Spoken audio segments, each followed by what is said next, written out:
abra lá a sua Bíblia, no Evangelho de Cristo segundo João. João, capítulo 13, nós vamos ler 2 versículos apenas de início, mas depois você senta, fica com a Bíblia aberta, que nós vamos ler muito a Bíblia hoje. Os irmãos acharam, amém? Diz assim: um novo mandamento vos dou, amem-se uns aos outros como eu os amei, assim vocês devem amar uns aos outros. Com isto, todos saberão que vocês são os meus discípulos, se vocês amarem uns aos outros. Amém? Que ele está sentado, meu irmão, fique com a Bíblia aberta.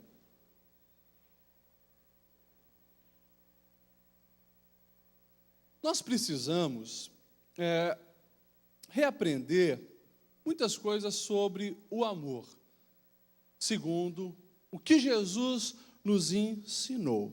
E a gente não consegue agradar a Deus e a questão da espiritualidade, a nossa ligação com Deus, a nossa vida com Deus, a gente não consegue viver isso sem falar de amor. Não tem como falar de amor sem falar de Deus. Não tem como falar de Deus sem falar de amor. Eu gosto muito do que o próprio evangelista João, lá numa das suas cartas, do capítulo 4, versículo 8, ele escreveu: olha, quem não ama não conhece a Deus, porque Deus é amor. E tem um teólogo contemporâneo que eu gosto muito, o Eugene Peterson. Ele escreveu uma frase fantástica, que eu gostaria de introduzir justamente com isso. Se quisermos nos relacionar com Deus de maneira correta, temos que aprender a amar de maneira correta. E se quisermos amar de maneira correta, temos de nos relacionar com Deus de maneira correta. Ou seja, os dois estão juntos. Não tem como eu querer amar de uma maneira correta sem relacionar com Deus da maneira correta. O inverso também é impossível. Não tem como, nesse mundo que se diz espiritual como os nossos dias, eu querer me conectar com Deus, eu querer estar de bem com Deus, se eu não aprender a amar da maneira certa. Jesus falou isso no contexto da última Santa Ceia. Lá estava ele com seus discípulos, já estava falando que logo ele seria tirado dos seus discípulos, logo seria o fim, ele estava falando que logo chegaria a sua morte. E a gente sabe que logo depois realmente isso aconteceu. E Jesus, ele não podia ser tirado dali dos discípulos sem deixar essa lição tão importante do amor. Então ele fala algo interessante: um novo mandamento vos dou, amai-vos uns aos outros. Nisso todos conhecerão que sois meus discípulos, se vos amardes uns aos outros. E eu gosto de quem registrou essas palavras. É o famoso apóstolo João, apóstolo considerado o apóstolo do amor. As cartas de João e o Evangelho segundo João mostram essa ligação fantástica que existe entre Deus e o amor. E é sobre isso que nós precisamos reaprender. Se você quer ter uma vida abençoada, se você quer ter intimidade com Deus, se você quer ter crescimento espiritual, se você realmente quer se envolver mais com Deus, e como eu falava para os adolescentes, se você quer parar de chavecar Deus, chaveco é engraçado, porque chaveco é aquelas cantadas que os adolescentes às vezes dão para o outro, frases mirabolantes que falam de amor, frases românticas, mas que não expressam a essência do coração. Por isso que eu digo, nós precisamos parar de querer chavecar a Deus. Falamos uma coisa, mas a nossa vivência tem outra. Se a gente quer parar com isso, de viver um discurso de querer mais de Deus, de fazer a vontade de Deus, de agradar a Deus, nós precisamos ter uma concepção muito melhor de amar a maneira de Deus. E nesse texto aqui que nós lemos, e nesse tema de sermão, que é reaprendendo a amar, eu gostaria de fazer 3 destaques, 3 coisas que nós precisamos aprender segundo o que Jesus nos ensina. E a primeira coisa é que o amor é o sinal inconfundível dos seguidores de Jesus. Certa vez eu já falei alguma coisa sobre isso aqui, mas a gente muitas vezes se esquece. Jesus deixou bem claro: nisto todos saberão que sois meus discípulos. Nisto o quê? Se vos amardes uns aos outros. Gente, nós conseguimos identificar grupos, pessoas, filosofias, opiniões, da maneira que se veste, que fala, que age, que se comporta e assim por diante. Esses dias, cruzando na rua, né, com um indivíduo vestido parecido com um lençol rosa, a cabeça toda raspada, apenas um pouquinho de cabelo aqui atrás, um rabinho. Você bate o olho, você já sabe que é um Hare Krishna. E ele chega lá com os livros dele, querendo vender, fala, ou seja, pela maneira de vestir, a gente consegue identificar que religião ele segue, o que ele pensa, o que ele faz. E assim por diante, eu brinco com os adolescentes, que é muito fácil chegar na escola, você vê os grupos. Você vê o grupo dos metaleiros, geralmente de preto, com camisa das bandas favoritas de rock. Você olha, você vê o grupo dos emos, né? Sapatinho, tênisinho Mad Hat, calça jeans, geralmente cor preta ou branca. Você bate o olho e você consegue identificar. Muitas vezes, até no cotidiano do dia a dia, a gente bate o olho em uma pessoa, tem características nela que falam muita coisa a seu respeito. Jesus, quando ele falou, olha, vocês serão conhecidos por isso, ele não estava falando de jeito de vestir, ele estava falando de jeito de agir, agir em amor. E isso, a nossa igreja contemporânea, a nossa igreja dos nossos dias, já é algo que nós precisamos reaprender. Que o sinal inconfundível dos seguidores de Jesus é justamente o amor. Porque tem muita gente que acha que o que evidencia um cristão é a Bíblia debaixo do braço. O que evidencia um cristão é falar em línguas. E daí chega lá no mercado, chega no cabeleireiro, chega onde estiver, ele está lá, acha que é assim. Muitos acham que é apenas profetizar, muitos acham que é viver uma vida de cara fechada, santarrão, no mundo espiritual. Muitos acham que é ficar gemendo. Gente, nada disso nos identifica como um verdadeiro cristão. Não é aparência física, não é gemido, não é nem dom de línguas, nem dom de profecia. Não é, como a teologia da prosperidade tem dito, prosperidade financeira. Se você tem carro novo, casa nova, se você está ganhando muito dinheiro, você é um abençoado por Deus, Deus está com você, você é de Jesus. Não tem nada disso. Jesus deixou bem claro, é no amor, na maneira como você ama, que as pessoas vão olhar e vão identificar que você é realmente um seguidor de Jesus, que você é um cristão. É aquilo que nós já vimos lá em Coríntios, né? Quando nós paramos para ler a carta de Paulo aos Coríntios, e tem muito cristão que precisa fazer um estudo profundo, principalmente do capítulo 12, 13 e 14, porque a igreja de Corinto era aquela que confundia línguas, confundia profecia com vida espiritual sadia. E daí Paulo, ele começa a falar, gente, línguas é para isso, profecia é para isso. E chega lá no capítulo 13, que ele faz o grande discurso do amor, né? Ainda que eu falasse a língua dos homens, a língua dos anjos, ainda que eu tivesse dom de profecia, se eu não tiver amor, eu sou um latão vazio, que faz barulho, mas não tem conteúdo. Eu posso dar a minha vida para ser queimado, posso fazer isso, posso fazer aquilo, se não tiver amor, eu nada sou. O amor é o sinal inconfundível dos seguidores de Cristo. Por quê? Porque Ele é amor, Deus é amor. Deus amou o mundo de tal maneira que enviou Jesus. Jesus é fruto do amor e Ele é o amor em pessoa. Você vê isso através do próprio exemplo de João, filho do trovão. João era o cara que, ele com o irmão dele, Tiago, estupim curto. Era o camarada que não levava nada para casa, resolvia ali na hora. E quando eles chegam em Samaria, achando que Jesus seria o futuro grande imperador judeu, aquele revolucionário político, e os samaritanos fecham as portas para Jesus, eles já falam, Senhor, só diz assim, ok, que nós vamos mandar cair fogo do céu para acabar com essa geração.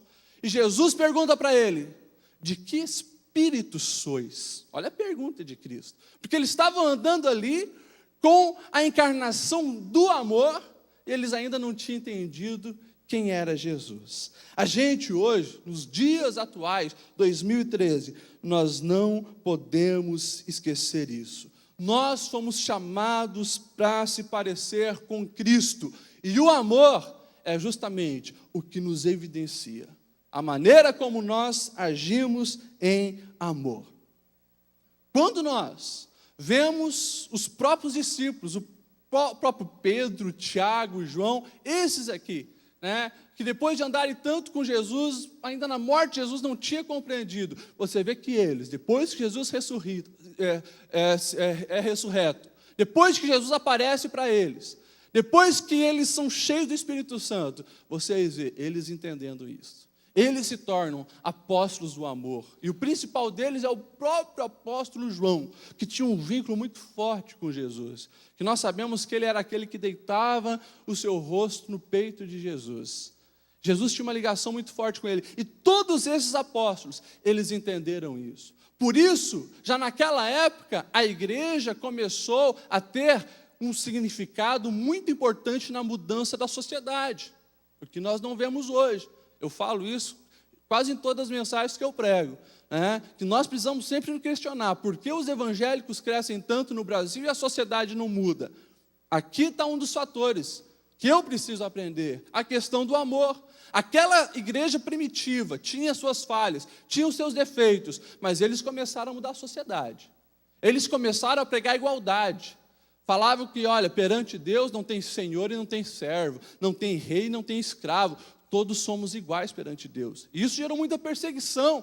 Eles foram mortos, mas conseguiram aos poucos ir mudando a sociedade. Mudaram a figura da mulher, como nós já vimos. Mulher que era um ser desprezível, inferior às vezes, em algumas culturas, aos animais de estimação. O cristianismo, o próprio Jesus, permitindo que mulheres o seguissem, permitindo que mulheres os sustentassem no ministério, Jesus já deu início a essa revolução. E a igreja primitiva, ela continua consagrando mulheres, como líderes de comunidades. Você vê, por exemplo, Dorca, é a única mulher na Bíblia, aquela que morre, Pedro ora por ela e ressuscita.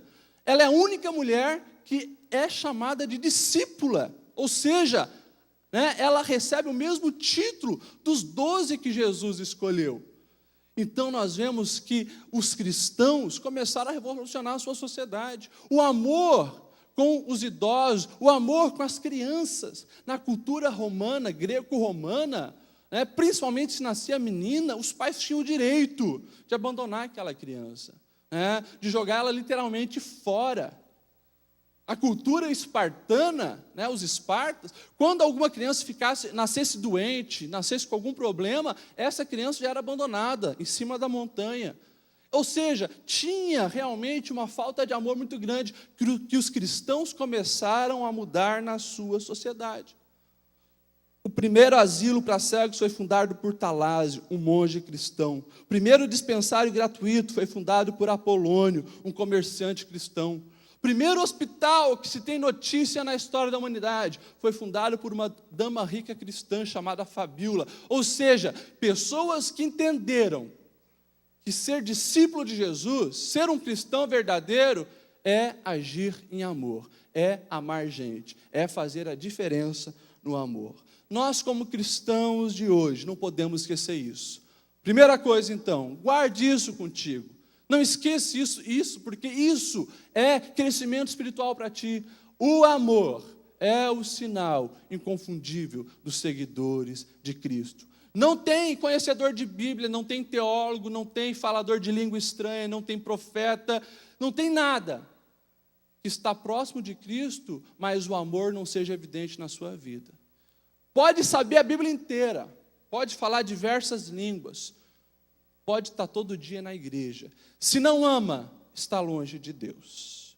Não é eu que falo, é a própria palavra de Deus. Segunda coisa que a gente precisa aprender, e justamente isso explica porque Jesus falou, um novo mandamento vos dou, é que o nosso padrão de amor é Jesus. O nosso padrão de como amar é Cristo. No Antigo Testamento você já vai ver, o mandamento de amar o próximo.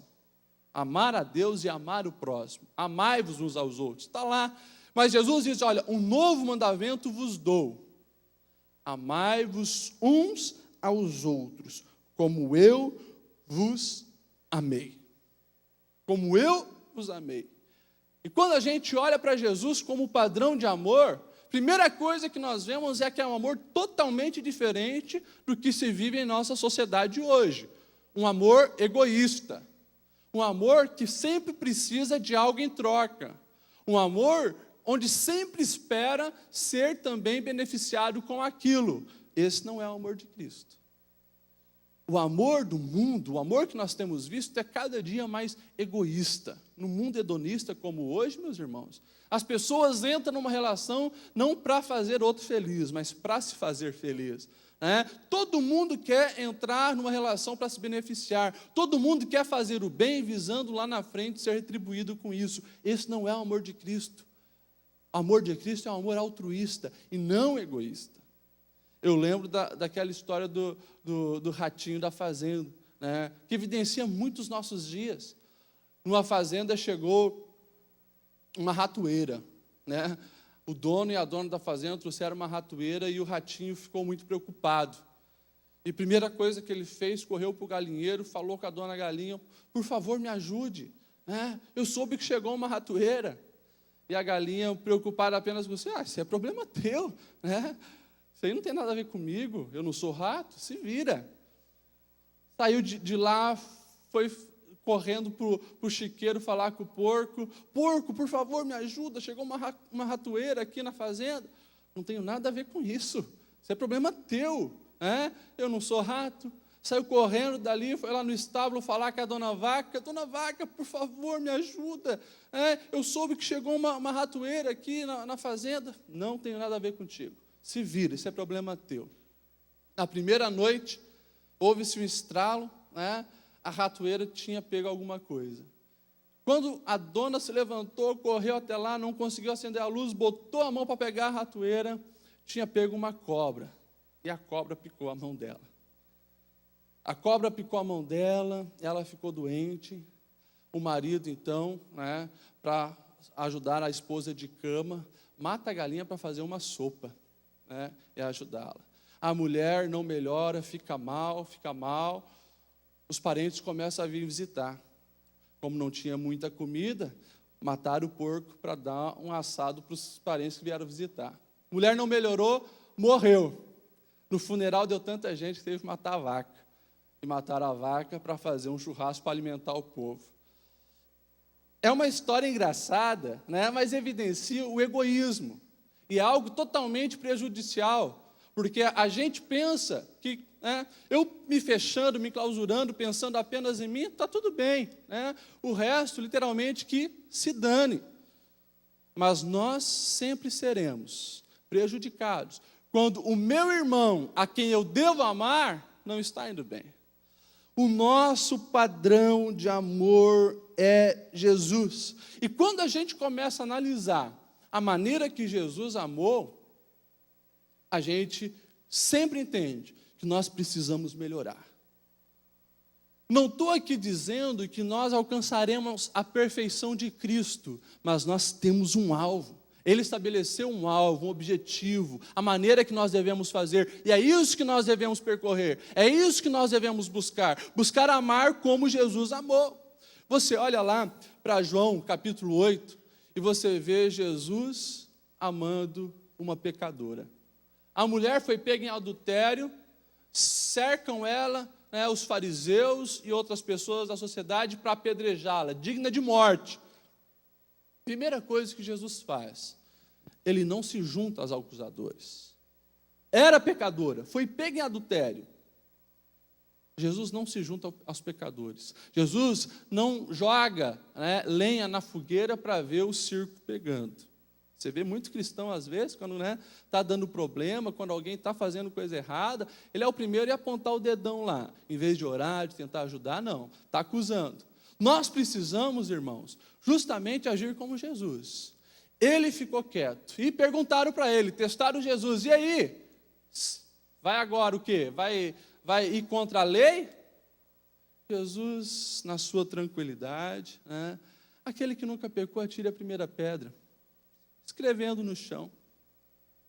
Todos saíram, todos começaram a pensar em si, porque eles também eram pecadores, mas não se enxergavam, apenas acusando os outros. Jesus não estava ali concordando com o pecado dela, porque ele diz, olha, vai e não peques mais.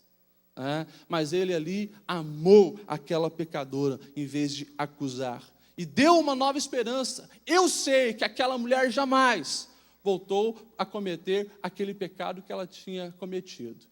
Ela entendeu o que eram as misericórdias de Jesus, as misericórdias de Deus, porque ela viu ali nos olhos de Jesus o verdadeiro amor. Quando nós olhamos para Lucas, capítulo 19, nós vemos a história de Zaqueu, um publicano. Quando eu falo publicano, nós estamos falando de uma das piores raças perante os judeus, visto como traidor. Publicano era aquele judeu que aceitava ser funcionário público do Império Romano, para quê? Para cobrar impostos dos judeus e passar para os romanos. Então, os judeus odiavam quem era publicano. Zaqueu era um publicano. E Zaqueu queria ver Jesus. Vai lá, a gente conhece a história, sobe na árvorezinha, Jesus passando ali por baixo, no meio de uma multidão, olha para cima e diz, Zaqueu, desce daí que eu quero ir para a tua casa, vou comer contigo. Gente, comer com alguém, na sociedade do primeiro século, na sociedade oriental, era algo íntimo, era eu querer ser amigo daquela pessoa. Entrar na casa de um publicano era você quebrar um monte de leis, entre aspas, que os rabinos tinham colocado. Você não podia fazer isso, porque era alguém discriminado, era um grande pecador. E Jesus vai na sua casa, o ajuda. A gente sabe a mudança que aconteceu na vida de Zaqueu, a ponto de Jesus dizer, hoje a salvação chegou a essa casa, porque esse também é filho de Abraão. Ou seja, Jesus sabia que a identidade dele, da linhagem de Abraão, já tinha ido por terra, de tanta acusação, tanto desprezo, de tanto ser colocado à margem da vida. E ali Jesus reestrutura aquela casa, restaura aquela vida, restaura a própria identidade de Zaqueu. Jesus abençoa aquele que era discriminado. Nós, como cristãos, hoje, temos que ter muito cuidado com a questão da discriminação. Nós não concordamos com muitas coisas, e principalmente hoje, o choque dos cristãos tem sido com o movimento dos homossexuais, com o movimento LGBT. Gente, nós temos que ter muita cautela, porque são pessoas amadas por Deus tanto quanto nós.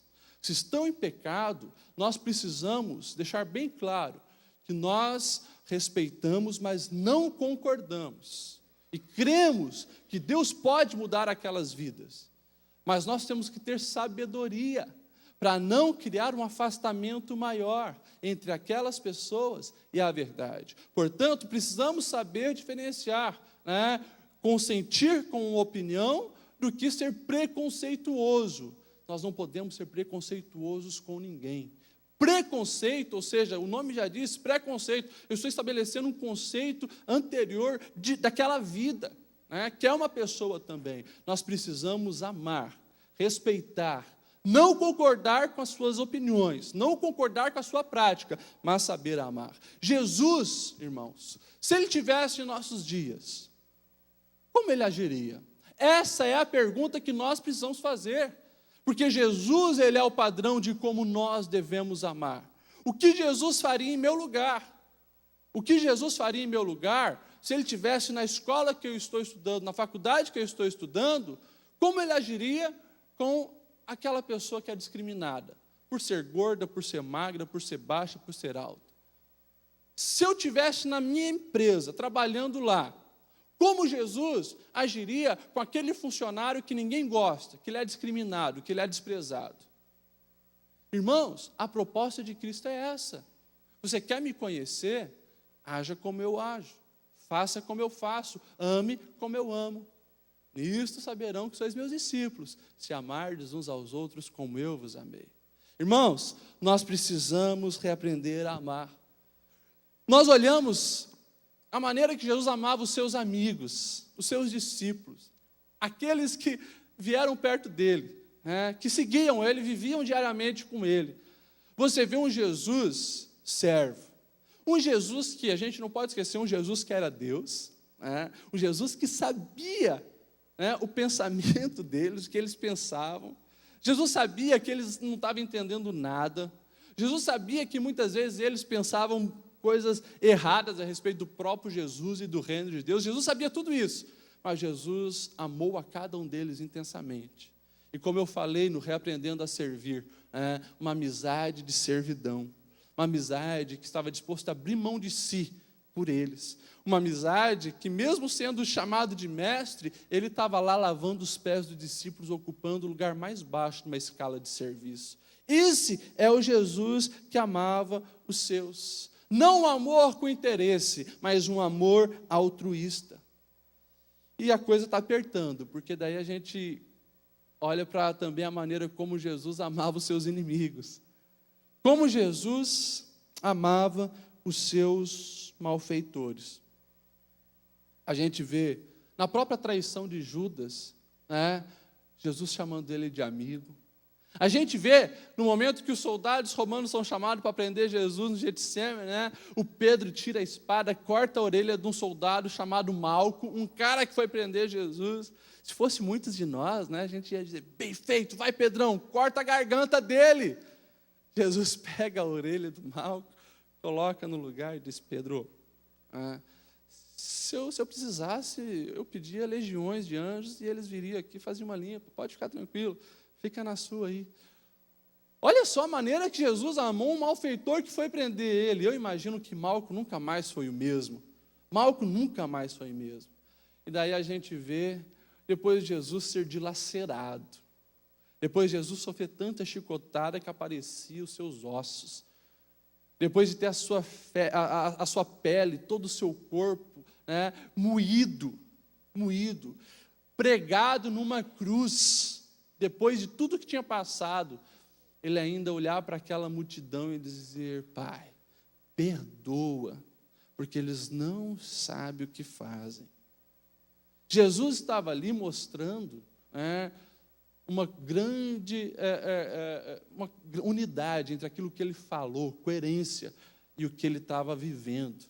Porque ele já tinha falado lá no Sermão do Monte, a gente pode até ler, Mateus capítulo 5, do 43 em diante.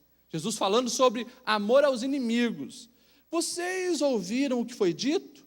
Ame o seu próximo e odeie o seu inimigo. Mas eu lhes digo, amem os seus inimigos e orem por aqueles que os perseguem, para que vocês venham a ser filho do Pai que está no céu. Porque Ele faz raiar o sol sobre maus e bons, derramar chuva sobre justos e injustos. Se vocês amarem aqueles que amam vocês, que recompensa vocês receberão? Até os publicanos fazem isso.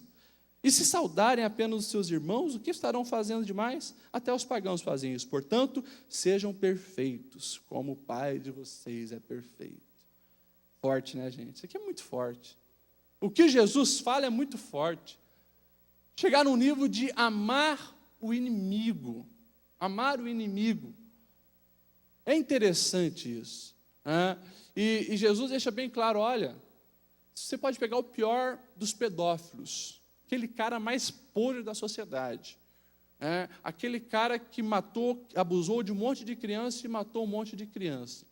Você vai ver, se ele tiver um amigo próximo, ele vai tratar bem o seu amigo, ele vai gostar do seu amigo. Ou seja, até aquele cara, pecador, errante, falho, cruel, sabe fazer o bem a quem ele gosta. Qual a diferença, então, se nós apenas reagirmos positivamente com as coisas benéficas que recebemos? Nós estamos sendo igual a qualquer um. O diferencial está em fazer o diferente. Forte isso. E daí, se a gente lembrar, quando Jesus está falando desse fazer o bem ao próximo, as pessoas vão querer saber, tudo bem, Jesus, amar o próximo, fazer o bem ao próximo. Daí tem um louco lá que pergunta, e quem é o meu próximo? E daí Jesus conta a parábola do bom samaritano.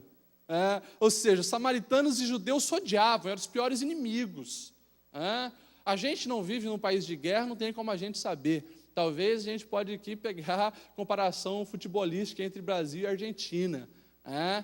Jesus falou, olha, um argentino, ele foi quem ajudou passou um brasileiro rico, importante, passou um outro brasileiro famoso e nenhum ajudou. Mas passou um argentino lá e ajudou. Imagine os judeus ouvindo isso, um samaritano. A raiva que eles ficaram. Mas Jesus queria dizer, olha, o teu próximo é até o teu pior inimigo. O teu próximo é até o teu pior inimigo.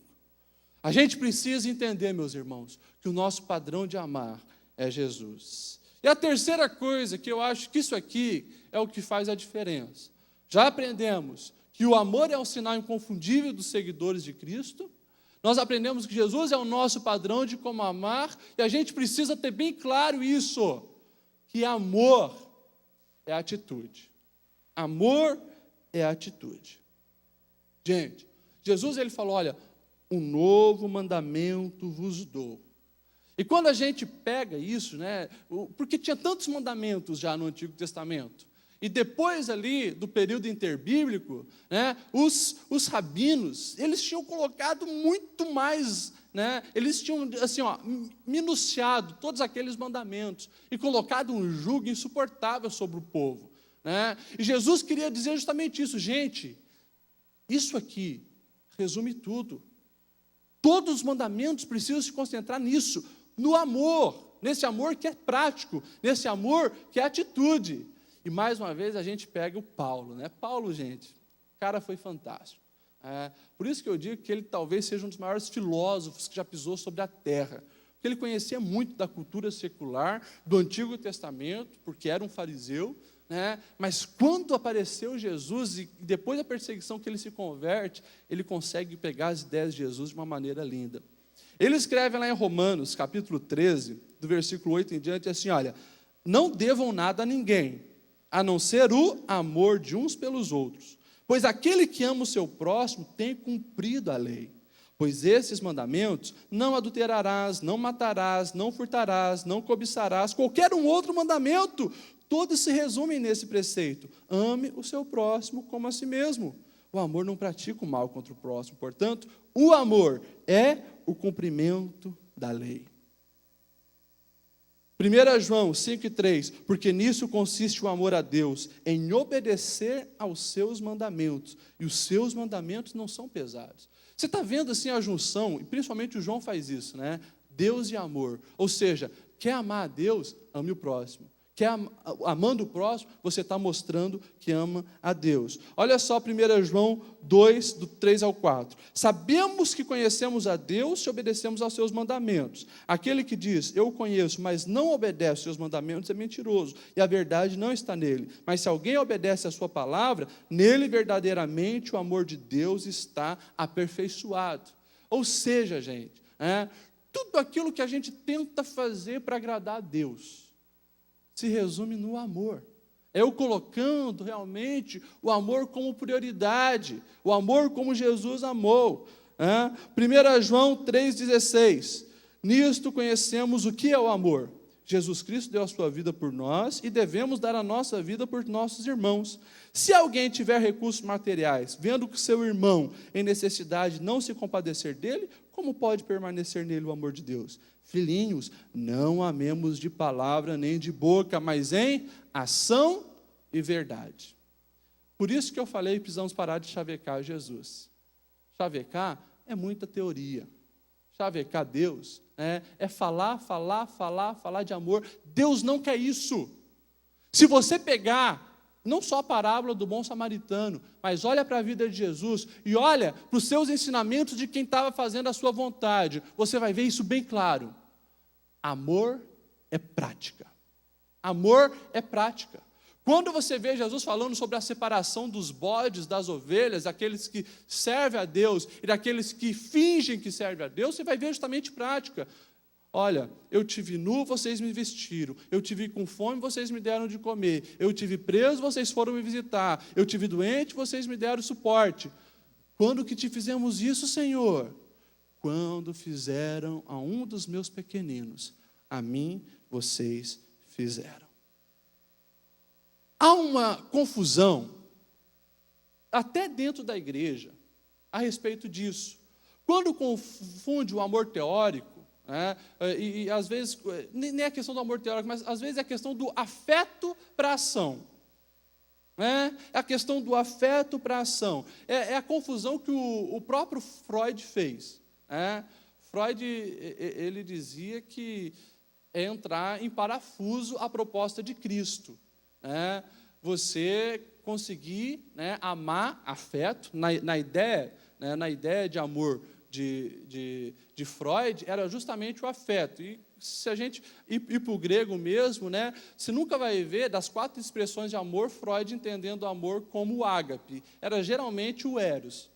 E o próprio Sturge e o Filéu, para o Freud, se concentrava no eros. Porque Freud ele tem jogado uma ideia que dissemina muitos pensamentos hoje, que quem tenta cumprir isso que Cristo falou entra em parafuso, porque não tem como eu amar o Joãozinho que eu conheci hoje como eu amo meu pai. Não tem como eu amar uma pessoa que eu desconheço como eu amo a minha mãe, como eu amo minha esposa, ou como eu amo a mim mesmo. Mas é justamente isso. Ele não entendeu que amor, o que Jesus quer de nós é atitudes. E claro, Deus, através do seu Espírito Santo, do seu agir em nós, trabalha também o lado de afeto. Mas nós precisamos entender isso. Nós precisamos entender isso. Quando Jesus está querendo que eu ame as pessoas, Ele quer justamente que eu faça o bem para as pessoas. Eu tenho um certo amor pelo pastor Campanelli, que eu conheço e tenho uma amizade com ele. O meu afeto por ele é maior do que o João que está na rua, que eu não conheço, que está lá caído. Mas assim como eu posso dar uma roupa nova de presente para ele, porque eu gosto, mesmo não sentindo o mesmo afeto que eu tenho por ele, por aquele, eu posso fazer o mesmo por aquele. Eu posso chamar esse aqui para ir comer um jantar lá em casa. Eu posso também chamar aquele para ter um jantar lá em casa. Nós precisamos entender isso. Amor é atitude. Amor é prática.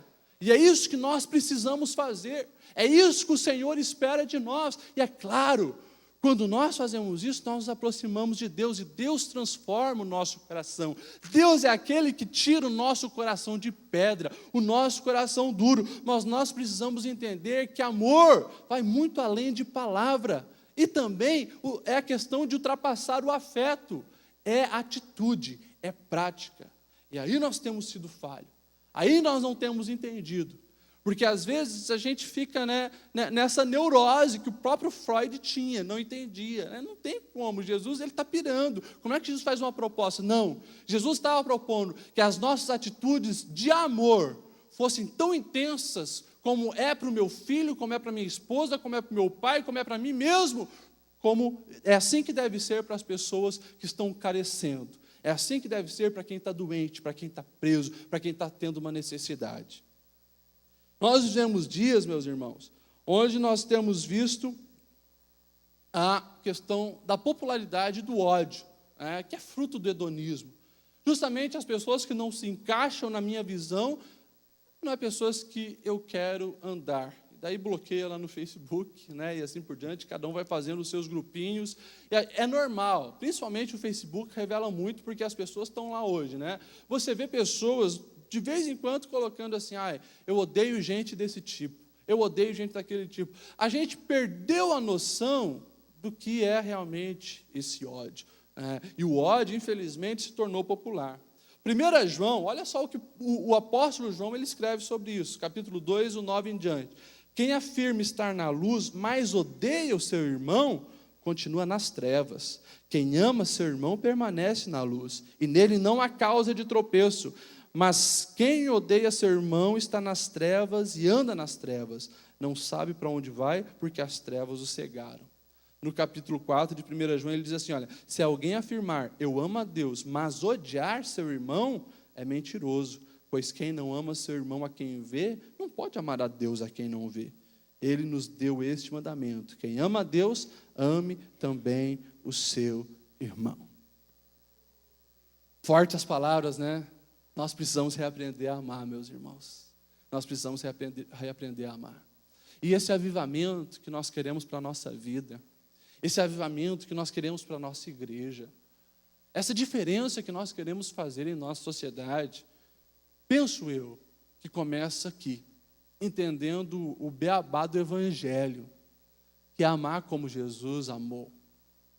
Irmãos, quando nós olhamos os avivamentos durante a história, você vê o amor sendo uma das coisas que era prioridade. Essa carta que nós estamos lendo bastante versículo, 1 João, foi a base de estudo dos cristãos lá na Coreia, quando não tinha Coreia do Sul, Coreia do Norte, 1907 mais ou menos. Nesse tempo aconteceu um avivamento, um despertar espiritual tão grande na Coreia, que era lindo de ver. E começou, principalmente na cidade de Pyongyang, que é a capital hoje da Coreia do Norte. Lá, eles começaram justamente isso. Os cristãos sentaram falando, gente, nós precisamos de um avivamento. Nós precisamos ver um evangelho mais autêntico. E eles começaram a fazer estudo em cima da primeira carta de João. E assim, eles começaram a colocar em prática. Vamos colocar em prática isso. Ou seja, quem odeia o seu irmão não pode amar a Deus. E quem diz que ama a Deus, mas não ama o seu irmão, está longe de Deus. Começaram a se perdoar. Começaram a ajudar os necessitados. Começaram realmente a viver em amor. Gente, o país todo, durante os próximos 40 anos, até chegar às guerras e causar a divisão, ali, principalmente depois da Segunda Guerra Mundial, eles viveram 40 anos, gente, de bênção, 40 anos de prosperidade naquela nação, 40 anos onde muitas igrejas foram construídas, onde as pessoas se rendiam a Cristo, onde os prostíbulos eram fechados, botecos eram fechados. Começou como? Começou com o amor. Começou com o amor. Quando nós olhamos, irmãos, para todas as comunidades cristãs durante a história que fizeram a diferença, você vai ver o amor sendo prioridade para eles. É assim que eu gostaria de concluir o meu sermão, convidando vocês para reaprender a amar. É isso que eu preciso. É isso que nós precisamos. Certa vez, um pastor foi dar uma palestra numa universidade, e levantou uma aluna indignada. Pastor, você falou aí um monte de Deus, Deus nem existe. Se Deus existisse, não teria tantas pessoas passando fome. Se Deus existisse, não teria todas essas mazelas que tem no mundo. O pastor olhou para ela e falou, bem simples, querida, tem tanta fome no mundo, não é porque Deus é culpado, é porque você tem 2 pães e não divide com quem precisa. Essa é a verdade, irmãos. Se a gente olhar para todas as mazelas do mundo, são fruto de egoísmo, muitas vezes praticado por nós mesmos. Deus no Antigo Testamento, através dos profetas da lei, e Jesus nos seus ensinos, eles vão focar o amor. O próprio Jesus, quando pergunta qual é o maior dos mandamentos, ele resume no amor. Amarás a Deus acima de todas as coisas e amarás o teu próximo como a ti mesmo. Irmãos, o amor é o que faz a diferença. O amor é o que nós precisamos colocar em prática e viver. Assim, certamente, nós mudaremos o mundo. E daí, o processo vai ser natural.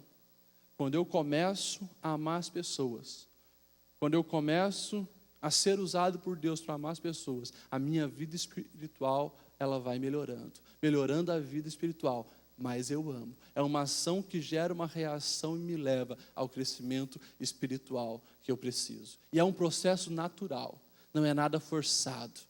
É algo que quando o Senhor trabalha em mim, a consequência lógica é eu não mais passar pelas pessoas e dizer, puxa, alguém precisa fazer alguma coisa.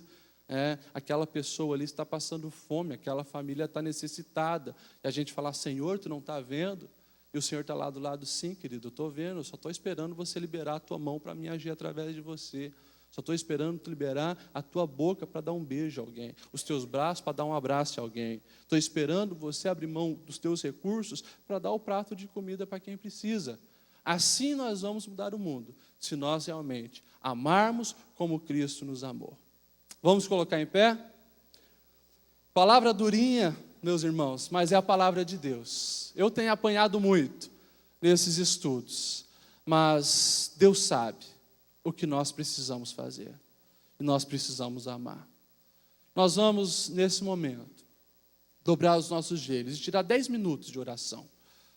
Você sabe o que Deus precisa trabalhar no seu coração.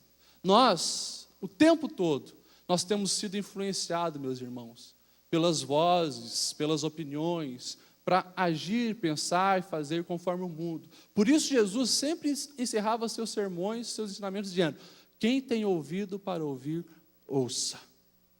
Ouça, porque quando eu ouço e aquilo entra no meu coração, aí que tem as mudanças. Só que às vezes nosso ouvido está aberto para tantas coisas do mundo, para a gente pensar só em nós, só em nós, só em nós, e a gente esquece de agir conforme o Senhor age.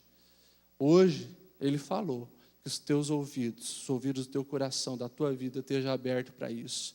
Converse com Ele e abre o teu coração para Ele trabalhar na sua vida. Dobre o joelho.